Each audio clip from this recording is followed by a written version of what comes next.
جی ناظرین، بریک کے بعد آپ کو خوش آمدید کہتے ہیں۔ بریک پہ جانے سے پہلے ہم نے بات کی تھی کہ روس اور چین اس خطے میں کیا نیا سسٹم متعارف کرانا چاہ رہے ہیں۔ اوریہ صاحب نے ایک ٹیزر دیا تھا، تفصیلات پوچھتے ہیں اوریہ صاحب سے۔ اوریہ صاحب، کیا ہونے جا رہا ہے؟ دیکھیں 15 دسمبر کو ولاڈیمیر پوٹن اور پریزیڈنٹ جی کی ایک ویڈیو کانفرنس ہوئی ہے۔ ویڈیو کانفرنس، بالکل 1 گھنٹہ 25 منٹ چلی۔ ٹھیک ہے۔ اس میں صرف ایک ایجنڈا تھا کہ ہم اگر انٹرنیشنل پابندیوں کی زد میں آ گئے ہم تجارت کیسے کر سکیں۔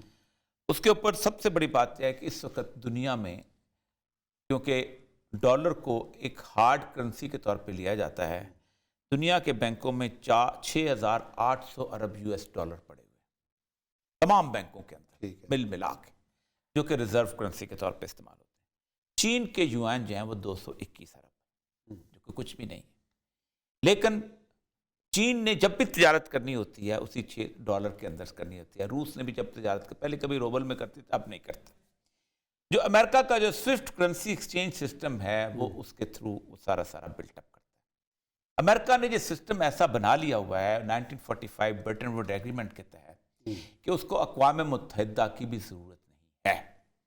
وہ کہے گا، جیسے 2012 میں انہوں نے کہا کہ ایران سے کوئی تجارت نہیں کرے گا، اور جو ایران سے تجارت کرے گا وہ پھر ہم اس پر بھی پابندیاں عائد کریں گے۔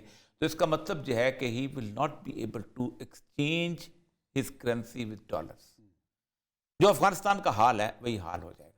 وہ اوباما نے 2-2.5 سال کی اٹھائی، ٹرمپ میں پھر عائد کرتی، اسی طرح کی صورت۔ افغانستان کی جو بھی آپ نے صورتحال بتائی تھی کہ افغانستان میں بیچارے کیا کریں، یا تو یہ ہے کہ ایک جیب میں اپنی کرنسی رکھیں، دوسری جیب میں پاکستان کی کرنسی رکھیں، اور پاکستان والے افغانستان اس کرنسی کی بنیاد پہ ایکسچینج کریں، یا پھر ایسا کریں کہ ادھر سے چاول کی بوری لیں، ادھر سے ماربل کا تول لیں، تول لا کے۔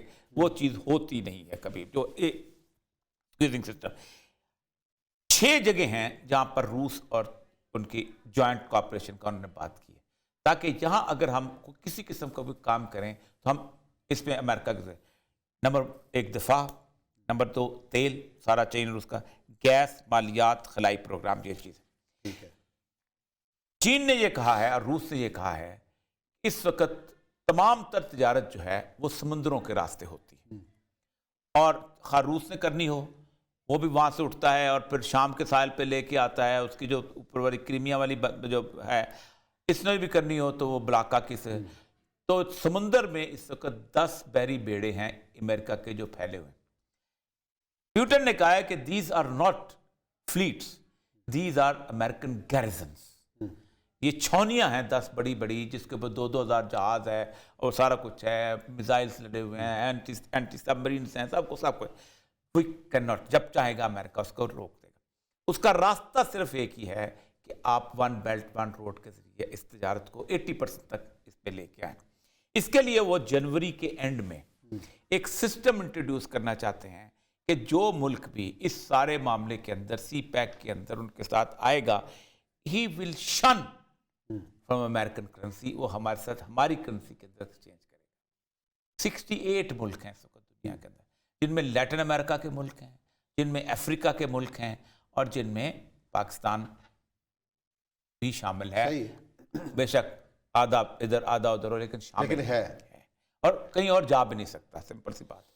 اب وہ کہتے یہ ہیں کہ اگر جب ہم یہ شروع کر دیں گے تو دنیا کی جو معدنیات ہیں وہ کس کے پاس ہیں؟ افریقہ کے پاس۔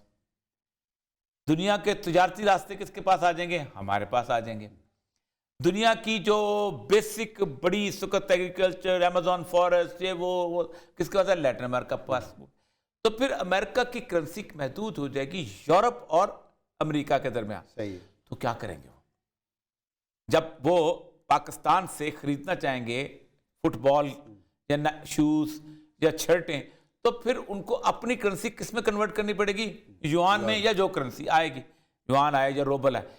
اب یہ صورتحال وہ کہتے ہیں کہ ہم جنوری میں اور ہم اس کے اینڈ تک ہم اس کو لے کے آئیں گے۔ لیکن مسئلہ سارا یہ ہے، آج سے بہت عرصہ پہلے تک آپ کو یاد ہوگا کہ پاکستان نے ایک ایگریمنٹ کیا تھا چائنا کے ساتھ کہ ہم آپ کے اس گلوبل سسٹم کے ساتھ ہم انٹر ہو جائیں گے اور ہم گوگل ارتھ وغیرہ سے نکل جائیں گے، اور چائنا کا اپنا سسٹم ہے بہت بڑا۔ ہم نے اس پہ ایگریمنٹ بھی کر لیا، لیکن ہم نے گوگل سے باہر نہیں نکلے۔ ظاہر بات ہے اگر وہ چائنا کا سسٹم آئے گا تو ہم اس کے حساب سے یوز ٹو ہو کے ہم کام شروع کر دیں گے.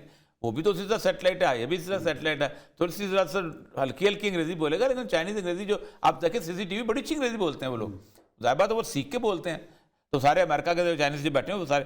اب اس وقت کی صورتحال یہ ہے کہ عثمان صاحب وہ چاہتے یہ ہیں کہ دسمبر 2022 تک یہ کرنسی جو ہے یہ فنکشن کرنا شروع کر دیں, اور ان کو بہت سارے ملکوں کی سپورٹ حاصل ہے جو کہ اینٹی امریکن ہے. مثلا ان کو سیریا کی سپورٹ حاصل ہے, ان کو عراق کی سپورٹ حاصل ہے, ان کو ایران کی سپورٹ حاصل ہے, ان کو نیچے افریقن کنٹریز کی سپورٹ حاصل ہے. اس کے بعد ان کو اب دیکھیں نا پیچھے رہ جائے گا آسٹریلیا, سڈنی. تو یہ ہے اصل صورتحال. اب پاکستان کے اندر 2-3 چیزیں بڑی اہم ہیں, اور وہ اس لیے اہم ہیں کہ پاکستان کا جو سسٹم آف گورننس ہے اس کے بارے میں ایک زمانے میں پریزیڈنٹ جو جی تھا اس کے ساتھ ملاقات ہوئی تھی ایک بہت بڑے پاکستانی آئی اسٹیشنڈ آدمی کی, تو اس نے کہا تھا دیکھیں بات سنیں کہ we need 2 things, 20 years stability and 20 years continuity. یہ آپ ہمیں انشور کر دیں, اور پھر اس کے بعد ہمیں کوئی فکر نہیں, جو مرضی چلائیں, جس طرح کا چلائیں, سزا دیں نہ دیں, جس کو مرضی رکھیں. 20 years اسٹیبلٹی اگر تو پالیٹیشنز نے انشور کر دی, اور مجھے لگتا یہ ہے کہ کچھ عرصے بعد نیگوسیشن شروع ہو جائیں کہ بھائی جان جو ایک سسٹم بن جائے اس کو کسی کا باپ بھی آئے تو نہ روکیں. اگر موٹر وے شروع ہو جائے تو پھر آپ اس کے بل نہیں روکیں گے. اگر پلانا پروجیکٹ لگ جائے, یہ اگر پولیٹیشین ایشورنس دے گئے, جب ان منصوبوں پہ ہی انگلی اٹھانی شروع کر دیں کہ مہنگی بجلی کے جی منصوبے, یہ خان صاحب کا یہ وہ خان صاحب کی جو بسترے گول گول کے چکر ہو رہے ہیں اسی وجہ سے ہو رہے ہیں. مسئلہ سارا یہ ہے. باقی ہر بندہ جو ہے نا وہ سمجھتا ہے یہ تو اگر پالیٹیشنز نے اگلے مارچ تک کبھی کوئی اس قسم کی ایشورنس دے دی تو پھر تو ٹھیک ہے. مارچ بڑا امپورٹنٹ ہے, اس کا مطلب لیکن یہ ہے اگر نہ دی, مارچ اور کوئک مارچ ہے, اس لیے کہ فروری کے اینڈ میں وہ سسٹم لے کے آ رہے ہیں نا فائنینشیل, لیکن نا آپ پھر فائنینشیل سسٹم ایک دفعہ آپ اس میں چلے گئے نا, اس لیے خان صاحب نے کہا تھا اگلے 3 مہینے بڑے امپورٹنٹ ہیں. اب سمجھ آئی, اب سمجھ آئے. تو پھر اگر جو ایشورنس دے دی تو پھر تو یہ سسٹم چلے گا, ٹھیک ہے, ورنہ رول بیک. میرے عزیز ہم وطنوں, اس ملک کی ضرورت یہ ہے کہ اس ملک میں ہم $116 ارب کا قرضہ ہے, ہم ادا کر نہیں سکتے, ہماری نسلیں ادا نہیں کر سکتی. اس قرضے کو ادا کرنے کا ایک ہی راستہ تھا کہ پوری قوم یکسو ہو جائے, اور اس کو یکسو کرنے کے لیے ہم تشریف لے آئیں. سارے مل کے تشریف لائیں گے, قومی حکومت کی طرف بڑھنا چاہیے. اسی نوٹ کے ساتھ جو ہے وہ ہم پروگرام ختم کرتے ہیں. کل انشاءاللہ پھر ملاقات کریں گے کچھ نئے موضوعات کے ساتھ. اپنا خیال رکھیں. اللہ